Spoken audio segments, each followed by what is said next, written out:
فرعون نے اپنی قوم سے کہا کہ موسیٰ سے کہو کہ یہ عذاب ٹال دے۔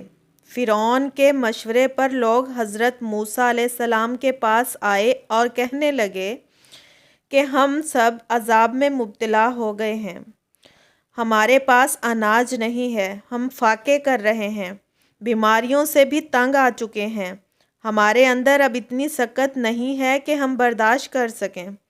ان کی حالت دیکھ کر حضرت موسیٰ علیہ السلام کو ان پر رحم آ گیا۔ آپ نے اللہ سے دعا کی تو عذاب ٹل گیا۔ کچھ عرصہ تک اطمینان سے رہے، پھر دوبارہ گناہ میں مبتلا ہو گئے اور عذاب کو بھول گئے۔ اللہ نے پھر ان پر عذاب نازل کیا تو حضرت موسیٰ علیہ السلام کے پاس آئے اور گناہوں کا اعتراف کیا، اپنی گمراہ کن حرکتوں پر نادم ہوئے اور کہا کہ ہم موسیٰ اور ہارون کے رب پر ایمان لے آئے ہیں۔ حضرت موسیٰ علیہ السلام نے پھر اپنی قوم کی نجات کے لیے دعا کی تو عذاب ٹل گیا، تو اس پر کہنے لگے کہ مصیبتیں تو آتی جاتی رہتی ہیں، یہ کوئی تعجب کی بات نہیں ہے۔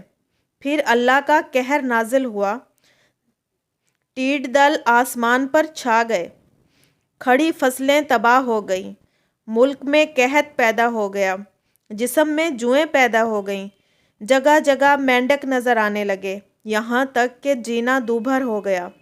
اللہ نے حضرت موسیٰ علیہ السلام پر وحی بھیجی کہ اس سرزمین کو چھوڑ دو اور اپنی قوم بنی اسرائیل کو ساتھ لے کر نکل پڑو۔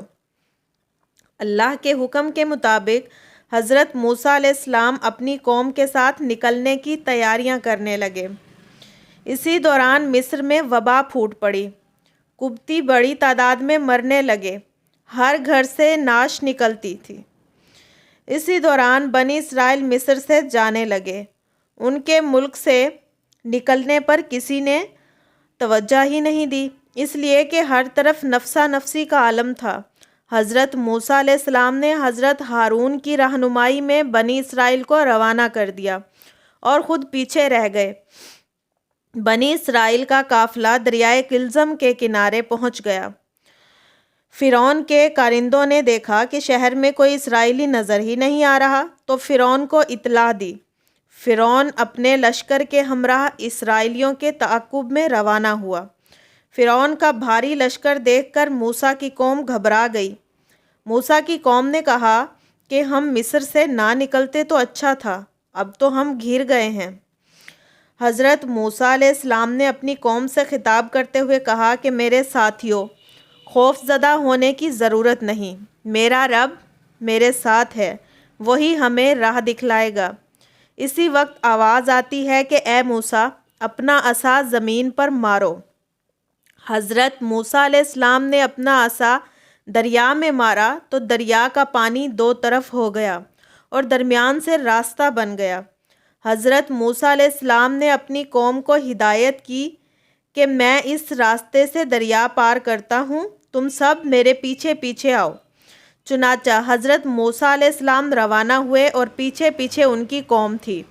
بنی اسرائیل نے دیکھا اور دریا عبور کر لیا۔ فرعون کا لشکر بھی پہنچ چکا تھا۔ جب فرعون نے موسیٰ اور ان کی قوم کو راستہ پار کرتے ہوئے دیکھا تو خود بھی اپنے لشکر کے ساتھ دریا پار کرنے کی کوشش کی، اور جب فرعون اور اس کا لشکر بیچ میں پہنچا تو دونوں طرف کا پانی مل گیا۔ فرعون اپنے لشکر کے ساتھ ڈوبنے لگا تو موسیٰ کو آواز دی کہ اے موسیٰ، مجھے بچا لے، میں ڈوب رہا ہوں، میں ایمان لاتا ہوں۔ حضرت موسیٰ نے اس کی آواز پر توجہ نہ دی اور وہ اپنے لشکر سمیت ڈوب گیا۔ حضرت موسیٰ علیہ السلام اپنی قوم کو لے کر سرزمین پر پہنچے جو ایک نئی جگہ تھی۔ اسرائیلی قوم کے لیے نئی نئی مشکلات اور پریشانیاں پیدا ہو گئیں۔ کھانے پینے کا کوئی سامان میسر نہیں تھا، زمین بنجر تھی، پانی بھی نہیں تھا، اس لیے کوئی درخت پودا پیدا نہیں ہوتا تھا۔ اسرائیلیوں نے حضرت موسیٰ علیہ السلام سے فریاد کی کہ ہم کیسی جگہ آ گئے ہیں اور کیسی مشکل میں پھنس گئے ہیں، یہاں تو زندگی دوبھر ہو گئی ہے، کیا ہی اچھا ہوتا کہ مصر کی سرزمین نہیں چھوڑتے تو۔ اپنی قوم کی باتوں سے حضرت موسیٰ علیہ السلام بھی پریشان ہو گئے۔ یہاں نہ پانی ہے نہ سبزہ ہے۔ پھر آپ نے پانی کے لیے زمین پر عصا مارا تو 12 چشمے پھوٹ پڑے۔ چشمے اسرائیلیوں کے 12 قبیلے تھے، ان کے لیے تھے، آپس میں بانٹ لیے۔ اسرائیلیوں نے پھر حضرت موسیٰ علیہ السلام سے مطالبہ کیا کہ ہمارے کھانے کا سامان بھی فراہم کرو۔ حضرت موسیٰ علیہ السلام نے اللہ سے دعا کی تو آسمان سے من و سلویٰ اترنے لگا۔ علماء نے وضاحت کی ہے کہ یہ ایک قسم کے پرندے کو کہتے ہیں۔ اسرائیلی اس کا گوشت کھایا کرتے تھے۔ کسی نے اس کی تشریح اس طرح کی ہے کہ جب اسرائیل کے لوگ صحرائے سینا میں تھے تو کوئی سایہ بھی نہیں تھا، تو اللہ نے ان کے لیے بادل کے ذریعے سایہ پیدا کیا۔ جب رات ہوتی تو یہی بادل آگ کا ستون بن کر روشنی اور گرمی پیدا کرتا اور کھانے کے لیے ایک قسم کی خوراک من بھی بھیجتا۔ اس کے باوجود اسرائیلیوں کو تشفی نہ ہوئی۔ اسرائیلیوں نے حضرت موسیٰ علیہ السلام سے کہا کہ یہ تو ایک ہی قسم کا کھانا ہے، ہم اس کو کھاتے ہوئے اکتا گئے ہیں۔ اے موسیٰ علیہ السلام، اپنے رب سے دعا کرو کہ ہمارے لیے زمین سے کھیرے، ککڑی، پیاز، لہسن اور مسور پیدا کرے۔ حضرت موسیٰ علیہ السلام نے خفا ہو کر فرمایا کہ یہ چیزیں تو شہر میں مل سکتی ہیں، جیسے ان سب چیزوں کی ضرورت ہے وہ شہر چلا جائے۔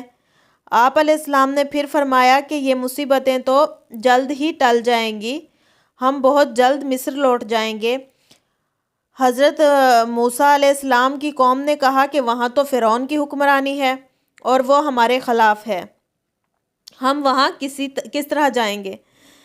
اس پر حضرت موسیٰ علیہ السلام نے کہا کہ فرعون غرق ہو چکا ہے، اب وہ اس دنیا میں نہیں رہا، اس لیے خوف زدہ ہونے کی ضرورت نہیں۔ حضرت موسیٰ علیہ السلام کی باتوں سے قوم کو اطمینان نہیں ہوا اور کہا کہ اگر فرعون مر چکا ہے تو ہم اس کی لاش دیکھیں گے۔ حضرت موسیٰ علیہ السلام نے اللہ سے دعا کی تو پانی نے فرعون کی لاش کو اوپر اچھال دیا۔ لاش کنارے پر آ لگی۔ جب سب نے دیکھا تو یقین آیا۔ کچھ ہی عرصہ گزرا کہ اللہ نے حضرت موسیٰ علیہ السلام سے کہا کہ اپنی قوم کے ساتھ مصر واپس لوٹ جاؤ۔ حضرت موسیٰ علیہ السلام اللہ کے حکم کے مطابق اپنی قوم کو لے کر مصر چلے گئے۔ وہاں فرعون کے محلات اور اس کی ہر چیز پر قبضہ کر لیا۔ اس کے بعد آپ اس مقام پر بھی گئے جہاں آپ نے اپنی بیوی سفورہ کو قیام کرنے کے لیے کہا تھا۔ ملاقات کے بعد آپ اپنی قوم کی طرف متوجہ ہوئے اور دین کی تبلیغ شروع کر دی۔ آپ نے ان کو پیغام دیا کہ اللہ نے مجھے نبوت عطا کی ہے، میں شریعت کی باتیں بتاؤں گا، اس پر عمل کرو گے تو اس میں تمہارا ہی فائدہ ہوگا۔ موسیٰ علیہ السلام کی قوم نے کہا کہ ہم کس طرح یقین کریں کہ اللہ نے آپ کو نبی بنایا؟ پھر آپ نے اپنی قوم میں سے چند صالح بندوں سے کہا کہ تم اپنی نظروں سے سب کچھ دیکھو گے، اس کے لیے تم لوگوں کو میرے ساتھ چلنا پڑے گا اور تم جو کچھ دیکھو گے یہاں آ کر گواہی دینا۔ صالح بندوں نے مان لیا اور حضرت موسیٰ علیہ السلام کے ساتھ جانے پر راضی ہو گئے۔ آپ نے 70 نیک بندوں کو اپنے ساتھ لیا اور ہارون کو اپنا نائب بنا کر چھوڑ دیا۔ یہ 70 آدمی عالم تھے۔ حضرت موسیٰ علیہ السلام انہیں لے کر کوہ طور پر پہنچے تو اللہ نے وحی نازل کی، اے موسیٰ، تم نے 30 روزے رکھے ہیں، 10 روزے اور بھی رکھو تو 40 روزے پورے ہو جائیں گے تو میں تورات نازل کروں گا۔ حضرت موسیٰ علیہ السلام نے یہ بات 70 نیک بندوں کو بتائی۔ ان سب نے آپ سے کہا کہ جب تک ہم خدا کو اپنی آنکھوں سے نہ دیکھ لیں گے ہم یقین نہیں کریں گے، تم خدا کو دکھا دو تو ہم یقین کر لیں گے۔ آپ نے ان سب لوگوں کو بتایا کہ خدا کو کوئی بھی نہیں دیکھ سکتا۔ میں کس طرح دکھاؤں؟ اللہ کی طرف سے میرے دل پر باتیں اترتی ہیں، لیکن وہ لوگ نہیں مانے، اپنی ضد پر قائم رہے۔ پھر اللہ کا غضب جوش میں آیا، ان پر بجلی گری جس سے وہ سب ہلاک ہو گئے۔